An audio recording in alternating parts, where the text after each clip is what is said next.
humans, we are learning something. And what do you mean by machine learning there? Machine learn பண்ண வைக்கிறது. How come we can able to make the machines learn?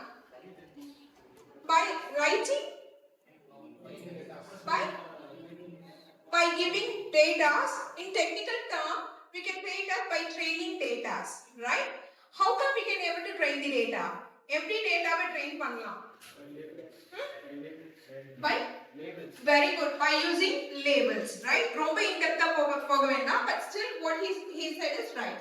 So by using labels we can able to train the data, right? இந்த டேட்டாவை train பண்றதுனால நம்மனால என்ன பண்ண முடியும்னா it will form some correlations and patterns. ஓகேவா? ரைட்? ட்ரெய்னிங் டேட்டா அப்படிங்கிறது ஒண்ணும் இல்ல. இதுல டேட்டாவை ட்ரெயின் பண்றதுக்கு ரெண்டு மெத்தட் யூஸ் பண்றாங்க, ரைட்? ரொம்ப பேசிக் method. You might be heard about supervised learning and unsupervised learning, right? இந்த supervised learning unsupervised learning வச்சு என்ன பண்றாங்க அப்படினா டேட்டாவை ட்ரெயின் பண்ணிக்கறாங்க, ரைட்? லைக்வைஸ் நீங்க என்ன பண்றீங்க? மேம் ஒரு விஷயத்தை சொல்லி கொடுத்தா you can able to learn something from a particular subject. Yes or no? Yes or no? Ma'am சொல்லி கொடுக்கறாங்க, நீங்க படிக்கிறீங்க, and for internals and all what they are doing, they are giving some revision for you, right? உன்னை supervise பண்ணி படிக்க வைக்கறாங்க.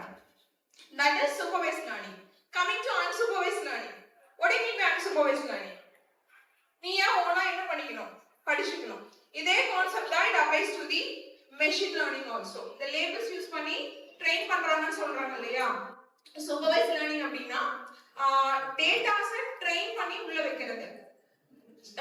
எப்படி சொல்ற, datas வந்து ஜெனரேட்டிவ் ஏஐஸ்க்கு வந்து நிறைய டேட்டாஸை ஃபீட் பண்ணி எக்ஸாம்பிள்ஸ் ஃபீட் பண்ணி சூப்பர்வைஸ் பண்ணி ட்ரெயின் பண்ணி வச்சிருப்பாங்க டேட்டாவை.